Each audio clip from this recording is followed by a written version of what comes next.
It's been nearly a decade since the vote, and the economic debate around Brexit, well, it's just getting hotter.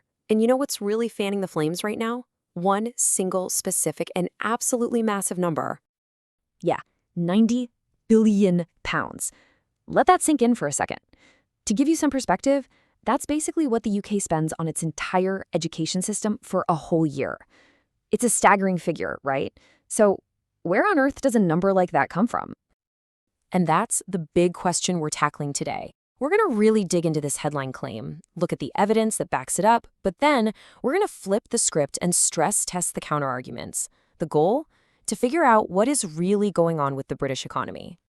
Okay, let's dive in. So to understand that 90 billion pound figure, you first have to get your head around the economic model that spat it out. And it's a pretty wild idea.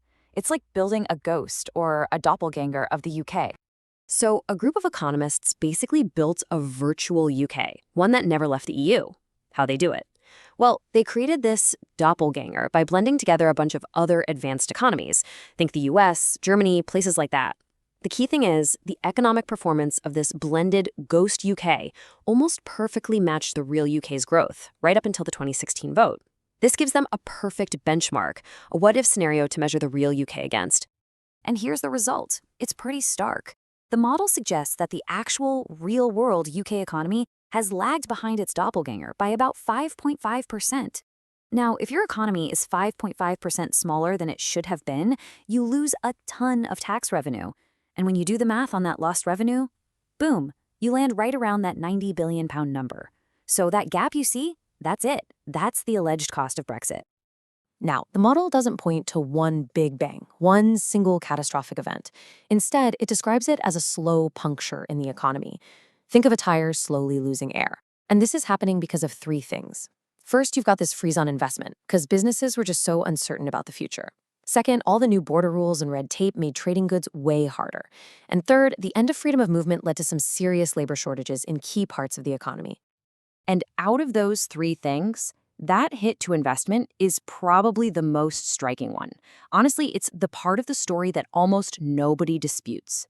The data suggests UK business investment is a full 11% lower than it would have been. I mean, it just flatlined, while other similar countries kept on growing. And look, this isn't some abstract economic theory. It's hitting people's pockets, and not evenly either. A report focused just on London found its economy is 30 billion pounds smaller than it should be. That breaks down to about 3,400 pounds for the average Londoner. And that really goes against what a lot of people thought, the idea that London's huge service economy would be safe from all this. Okay, but is this a fair comparison? Is this doppelganger model really giving us the full picture? Let's switch gears now and really put the evidence under the microscope. It's time to hear the case for the defense. All right, so here's the number one problem critics point to. That synthetic ghost UK, it's heavily influenced by the United States. And you have to remember, the US has been on a totally different planet economically. They've been pumping their economy full of stimulus, cutting taxes, while the UK was doing the exact opposite with austerity. So it begs the question, are we really measuring the cost of Brexit? Or are we just measuring the difference between the UK's policies and America's? And then there's just the noise, all the chaos. I mean, think about when this economic gap was supposed to have opened up. We had a once-in-a-century pandemic, followed by a massive energy crisis after the war in Ukraine. Critics say it's almost impossible for any model, no matter how clever, to cleanly separate the Brexit signal from all that global static. And this chart really helps put things into perspective. So yeah, you can see the UK is miles behind the supercharged US economy, no question. But look closer. Its growth is actually pretty much in line with the Eurozone average. And it's doing a lot better than Germany, Europe's biggest economy, which has basically been treading water. This really makes you question that narrative that the UK's performance has been some kind of unique catastrophe, doesn't it? Okay, now we get to what might be the biggest hole in this whole economic decline story. Because when you actually look at the trade numbers, something really surprising happened. People call it the trade paradox. So here's what was supposed to happen. The UK's own official forecaster, the Office for Budget Responsibility, they predicted that leaving the single market would hammer UK trade. They said it would fall by a whopping 15%. That was what everyone expected. But check this out. The reality, UK services exports to the EU are now 19% higher than they were before Brexit. Yeah, you heard that right, higher.